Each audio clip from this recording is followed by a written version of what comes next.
तर तुम्हाला असं वाटतं की 40 सेकंद जी पहिली आहेत डायरेक्ट आमची लोक गेले आणि याला मारायला सुरू केलं, याच्यात काही कारण नसेल? त्या सगळ्याला एक पार्श्वभूमी आहे आणि त्या पार्श्वभूमीतनं हा वाद सुरू झाला. हा वाद सुरू झाला याच्यावर की ज्या वेळेला सरकारने GR रद्द केला आणि त्यानंतर संध्याकाळी आमच्या महाराष्ट्र सैनिकांनी ढोल वाजवून तिथे त्याचं स्वागत करत होते. ढोल वाजवत होते, मिठाई वाटत होते. आमचा एक महाराष्ट्र सैनिक त्या दुकानात गेला, तिथनं पेढे विकत घेतले, तिथल्या सगळ्या लोकांना वाटलं, तिथे आमची जी लोक आली होती त्या सगळ्यांना वाटलं आणि त्याच्यानंतर त्या व्यापाऱ्याला पण त्यांनी तो पेढा दिला. आणि त्या व्यापाऱ्याला पेढा दिल्याच्या नंतर त्या व्यापाऱ्यांनी त्याला विचारलं की चीज का सेलिब्रेशन चालू आहे. तर त्या बिचाऱ्या महाराष्ट्र सैनिकांनी आमच्या त्याला सांगितलं की हिंदी भाषेचा GR होता आणि तो आज रद्द झालेला आहे आणि त्याचं हे सेलिब्रेशन आहे. तर त्याने त्याला प्रश्न केला, लेकिन या तो हिंदी चलता है.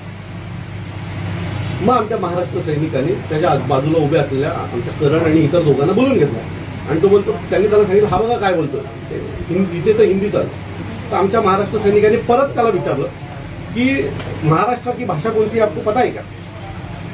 त्याचं उत्तर होतं की इधर सब भाषा चलतात. माझं मते तुम्ही एवढे वर्ष या महाराष्ट्रात राहता, तुम्ही करोडो रुपयाचे दुकानं या मीरा भाईंदरमध्ये विकत घेतलेत आणि तुम्हाला महाराष्ट्राची भाषा माहित नाही.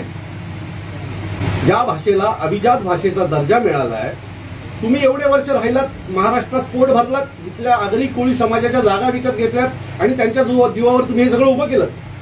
त्या आगरी कोळी समाजाची भाषा तुम्हाला माहित नाही. त्याने जर उत्तर दिलं असतं इथली भाषा मराठी आहे आणि आम्हाला बोलायला कमी आहेत, आम्ही समजून घेतलं असतं. हा वाद सुरू झाला कुठे माहित आहे का? त्यांनी त्याचं उत्तर जे होतं ना, तुम्ही त्या व्हिडिओमध्ये त्याचा ऍटिट्यूड बघितला त्या माणसाचा. मराठी कंपल्सरी हो गया. तुम क्या बोले, क्यों मराठी बोलने का? अरे मार खाएगा भाई. क्यों मराठी बोलने का मतलब? हुआ था ना, मंत्री ऑफिस में आए थे, संदीप राणे साहब के ऑफिस में. हमको थोड़ी मालूम है कभी कंपल्सरी हुआ. आज तो आपको मैं क्या बोला आपको मैं आपको क्या बोला सीखने का सीखना पड़ेगा हमको. आप इधर भी बोल रहे हैं मेरे को, बोलिए ना इधर अंदर भी करने नहीं देगा. अरे हमको मराठी सिखाना पड़ेगा ना. चलो सीखिएगा करके क्या बोले, क्यों मराठी बोलेगा मतलब? ये क्या होता है क्यों मराठी मतलब? कौन से राज्य में काम कर रहे हो? महाराष्ट्र में ना, इतना मालूम है ना. महाराष्ट्र में कौन सी भाषा बोली जाती है? सब भाषा. महाराष्ट्र में कौन सी भाषा बोली जाती है? सब भाषा. त्या माणसाचा त्या व्हिडिओमधला ऍटिट्यूड कळल्यावर कळेल त्यांनी आमच्या लोकांना काय उत्तरं दिली आहेत आणि का रागाच्या भरात आमच्या लोकांनी त्याच्यावर हात उचलले. आमच्या लोकांनी हात उचलण्याचं समर्थन नाही, परंतु ज्या पद्धतीचं त्याचं ऍटिट्यूड होतं ना, तिथे आपल्यामधलं कोणी असतं ना मराठी माणूस, तर त्याने पण त्याच्याबद्दल तेच केलं असतं. आणि ते घडल्याच्या नंतर भारतीय जनता पक्षाला तर मराठी माणसाची एलर्जीच आहे. त्यांनी मतासाठी ते कितीही लाचार होऊ शकतात. मग इथल्या भारतीय जनता पक्षाच्या एका नेत्याने तो व्हिडिओ ट्विट केला आणि ट्विट केल्याच्या नंतर ह्या सगळ्या गोष्टी घडल्या. त्यांच्याकडनं सगळ्या चॅनलला ह्या बातम्या गेल्या. आता एवढंच त्याला खाज आहे ना व्हिडिओ ट्विट करायची. मी तुम्हाला परवाचा ठाण्याचा व्हिडिओ दाखवतो. आता हे 5-10 व्यापाऱ्यांनी मिळून हा ठाण्यामधला व्हिडिओ आहे. एका मराठी माणसाला कुत्र्यासारखं मारलंय.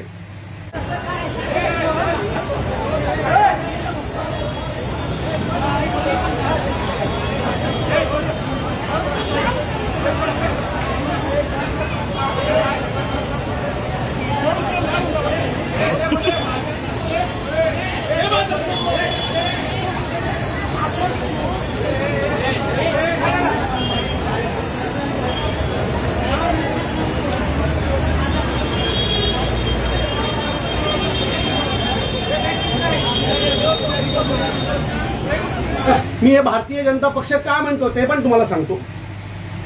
हे जे आजचा मोर्चा हा व्यापाऱ्यांचा नव्हता, तो भारतीय जनता पक्षाचा मोर्चा होता. त्याचं कारण भारतीय जनता पक्षाचे नेते आजच्या त्या मोर्चात कोण कोण आहेत ते तुम्हाला दाखवतो. भारतीय जनता पक्ष, आघाडी, हीच लोक या सगळ्या मोर्चात आहेत, यांचीच लोक या मोर्चात आहेत आणि म्हणून आम्ही ते तुम्हाला दाखवण्यासाठी आज इथे आलोय. आता एवढंच आहे ना, एवढंच तुम्हाला वाईट वाटतं ना, एका व्यापाऱ्याला मारलं. हा ठाण्यातला हा कुठल्या चॅनलनी नाही फिरवला, हा कुठल्या युट्यूबरला नाही वाटलं की आम्ही हा दाखवायला पाहिजे. एवढे व्यापारी मिळून कुत्र्यासारखं लोळून त्या मराठी माणसाला मारतात. मग आम्ही या व्यापाऱ्यांच्या विरोधात काही लाखोचा मोर्चा काढायचा का? मानसिकता जर असेल तर नरेंद्र मेहतांनी हा पण व्हिडिओ ट्विट करायला हवाय. पण त्याला वादच लावायचे होते, त्याला यांना ना भांडणं लावायचे आहेत आमच्यामध्ये. मग आम्ही पण काढतो आता मोर्चा. इथल्या सगळ्या आगरी कोळी समाजाला घेतो, त्यांना पण यांचा जाम त्रास आहे. मग आम्ही पण तेच करायचं का? काढतो भारतीय जनता पक्षाच्या विरोधात मोर्चा. कारण हा व्यापाऱ्यांचा विषय नाही, व्यापाऱ्यांना भडकवण्यात आलं. काल हा व्यापारी मला भेटला, काल रात्री मीरा भाईंदर काशीमीरा पोलीस स्टेशनला ज्या व्यापाऱ्याला मारहाण झाली तो मला काल भेटला. त्याने मला सांगितलं मेरा भी बात करने का तरीका गलत था दादा, असं त्याने माझ्या समोर कबूल केलं. तिथे पोलीस पण उभे होते. आणि काल रात्री ठरलं की ते कुठल्याही प्रकारचं आंदोलन करणार नाही. आज सकाळी मी त्यांच्या मंदिरात जाणार आणि आम्ही समोरासमोर बसून हा विषय संपवणार, असं काल आमचं ठरलं. मग काल रात्री भारतीय जनता पक्षाचे कुठले नेते या लोकांवर दबाव टाकत होते की नाही ये मत करो, अपने को मोर्चा निकालना ही पडेगा. तुम्हाला पाहिजे असेल तर मीरा भाईंदर पोलीस स्टेशनचे सीसीटीव्ही फुटेज चेक करू शकता. आमची भेट झाली काल रात्री, मी स्वतः तिथे उपस्थित होतो. ठरलं की हा मोर्चा निघणार नाही, हे आंदोलन होणार नाही. त्याच्यानंतर भारतीय जनता पक्षाचे काही नेते हा फोर्स करत होते की हा निघाला पाहिजे म्हणून. मी पुन्हा सांगतो, हा व्यापाऱ्यांचा विषय नाही, हा भारतीय जनता पक्षाचा मराठी माणसाच्या विरोधात असलेला मोर्चा आहे. मीरा भाईंदरमध्ये मराठी माणूस नाही असं या भारतीय जनता पक्षाच्या नेत्याचं मत आहे. आणि तो हे सगळं करतोय. आज घडलेली घटना ही भारतीय जनता पक्षाने मराठी माणसाच्या विरोधात काढलेला केलेलं हे आंदोलन आहे. त्यात व्यापारी बिपारी काही संबंध नाही. बळजबरी व्यापार, अनेक व्यापारी आमचे पण आहेत. बळजबरी तिथल्या काही जे काय 25-50 व्यापाऱ्यांनी दुकानं बंद ठेवली होती त्यांना बळजबरी बंद करायला लावलंय. पाहिजे तर पुन्हा एक उद्या प्रेस कॉन्फरन्स घेऊन एका व्यापाऱ्याला तुमच्याकडे बसवतो, कोणाचा फोन आला बंद करण्यासाठी. त्यासाठी तो मी पुन्हा सांगतो, हा वाद व्यापाऱ्यांचा आणि आमचा नाही. हा वाद भारतीय जनता पक्षाने त्यांच्या फायद्यासाठी केलेलं हे आंदोलन आहे. आणि पुन्हा माझं मत आहे, भारतीय जनता पक्षाला परवा ठाण्यात मारलेल्या एका मराठी मुलाला ज्या पद्धतीने कुत्र्यासारखं मारलं गेलं त्याच्यात भारतीय जनता पक्षाला ते मान्य आहे का? भारतीय जनता पक्षाने तो पण एक व्हिडिओला ट्विट केला तर बरं होईल. मग महाराष्ट्रात मराठी माणसाची काय परिस्थिती आहे ही पण समोर येईल.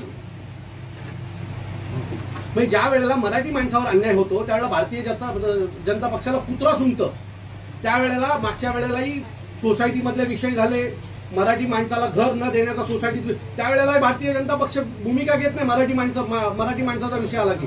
पण जेव्हा एखाद्या बाहेरच्या माणसाचा विषय येतो तेव्हा भारतीय जनता पक्षाच्या अंगात संचंत, मोर्चा काढू, आंदोलनं करू, या सगळ्या गोष्टी त्यांना दिसतात. त्यांनी आता मी ठाण्याचा पण व्हिडिओ टाकावा. ठाण्यात एका मराठी माणसाला 8-10 व्यापाऱ्यांनी मिळून मारलाय, तो व्हिडिओ पण टाकावा त्यांनी. पण तिथे फायदा नाहीये ना, तिथे मतं नाही ना येणार ठाण्यातनं मीरा भाईंदरला, तर तो ते कामं नाही करणार. आणि आता आम्ही पण बघू ना कसं समोर यायचं. हे बघा, हे दुकानं बंद करून ही नाटकं महाराष्ट्रात नाही चालणार. आम्ही चुकीचे असू तर समोर येऊन माफी मागायची पण आमची तयारी आहे. पण तुम्ही जर नाटकं करणार असाल तर त्या नाटकाला अशा प्रकारे महाराष्ट्र सैनिक मनसेच्या स्टाईलमध्ये उत्तर देईल. ही नाटकं करू नका. भारतीय जनता पक्षाला माझी विनंती आहे, हे नाटकाचे धंदे बंद करा आता. आजचा झालेला मोर्चा हा भारतीय जनता पक्ष प्रेरित होता. बळजबरी व्यापारी जमा करण्यात आले आणि त्या मोर्चात पूर्णपणे तुम्ही पाहाल तर भारतीय जनता पक्षाचे नेतेच त्या मोर्चामध्ये दिसत आहेत. आमचा आरोप आहे की हा भारतीय जनता पक्षाने मराठी माणसाच्या विरोधात काढलेला मीरा भाईंदर मधला मोर्चा हा मीरा भाईंदर मधल्या मराठी माणसाचा अपमान आहे.